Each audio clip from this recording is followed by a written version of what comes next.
ఒక్కొక్కరికి 2 కోట్ల రూపాయల చొప్పున టర్మ్ రుణాలు లోన్స్ ఇవ్వడం జరిగింది. ఇవ్వడానికి సిద్ధమైంది.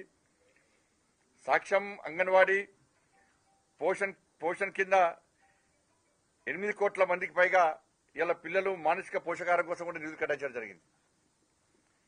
యువతకు ఉపాధిని పెంచేందుకు ఎంఎస్ఎంఈ క్రెడిట్ బూస్ట్ కింద 1,50,000 కోట్లు, పీఎం స్వనిధి విస్తరణ, వీధి వ్యాపారులకు యూపీఐ లింక్డ్ క్రెడిట్ కార్డు కూడా ఇవ్వడం జరుగుతూ ఉన్నది. పీఎం జన్ ఆరోగ్య యోజన కింద 1 కోటి మందికి గిగ్ కార్మికుల కోసం ఆరోగ్య సంరక్షణ కవరేజ్ కూడా ఇవ్వడం జరుగుతున్నది. గిగ్ అంటే వీళ్ళందరూ డైలీ మనకి డోర్ టు డోర్ సప్లై చేస్తారు అనేక వాళ్ళకి సంబంధించి. జిల్లా ఆసుపత్రిలో డే కేర్ క్యాన్సర్ కేంద్రాల ఏర్పాటు, దీర్ఘకాలిక పెట్టుబడుల ప్రాజెక్టుల కోసం 1,50,000 కోట్ల వడ్డీ లేని రుణాలు, ఉడాన్ స్మార్ట్ సిటీ మిషన్ కింద కొత్త విమానాశ్రయాలు, అదేవిధంగా మెట్రో స్టేషన్ల విస్తరణ కూడా చేపట్టడం జరిగింది. స్వామినిధి 2 కింద తక్కువ ధరకు ఇండ్ల కొనుగోలు చేసేలా 1,00,000 మందికి ఆర్థిక ప్రోత్సాహం కింద 15,000 కోట్ల నిధి, అర్బన్ ఛాలెంజ్ కింద 1,00,000 కోట్లతో కూడా నిధిని కూడా ఏర్పాటు చేయడం జరిగింది. ఇది మొత్తం కలిస్తే 1,08,000 కోట్ల రూపాయలు తెలంగాణ రాష్ట్రానికి ఈ విధంగా నిధులు కేటాయించడం జరిగింది. ఇన్ని కేటాయించినా కూడా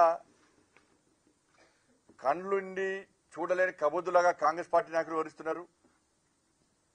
చెవులుండి వినలేని పరిస్థితి ఇలా కాంగ్రెస్ పార్టీ నాయకులకు ఉంది.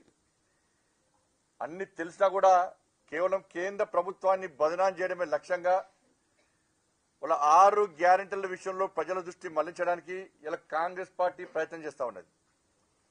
ఇన్ని నిధుల విషయంలో చర్చ జరిగితే ఇన్ని నిధులు కేటాయించిందని చెప్పి ఇలా చెప్పే ప్రయత్నం చేస్తే వాళ్ళ కేంద్రము పక్కా నిధులు ఇచ్చింది, బడ్జెట్ లో నిధులు ఇచ్చింది తెలంగాణ రాష్ట్రానికి.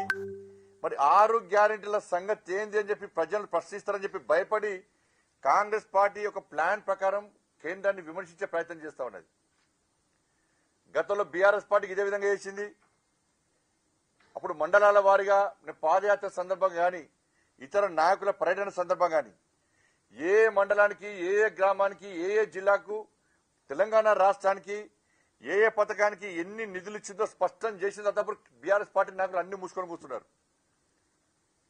ఇలా భారతీయ జనతా పార్టీ సిద్ధంగా ఉంది. వాళ్ళ ఏ గ్రామానికి, ఏ మండలానికి, ఏ జిల్లాకు, ఏ పథకానికి ఎన్ని నిధులు ఇచ్చిందో చెప్పడానికి మేము సిద్ధం. కాంగ్రెస్ పార్టీ చర్చకు సిద్ధమా? మీరు కూడా ఏ గ్రామానికి, ఏ మండలానికి, ఏ జిల్లాకు, ఏ పథకం కింద ఎన్ని నిధులు ఇచ్చారు, ఏ పథకం అమలు చేస్తున్నారు, మీ 6 గ్యారెంటీల సంగతి ఏందో చర్చించడానికి కాంగ్రెస్ పార్టీకి దమ్ముందా అనే విషయాన్ని ఇలా సవాల్ చేస్తున్నారు.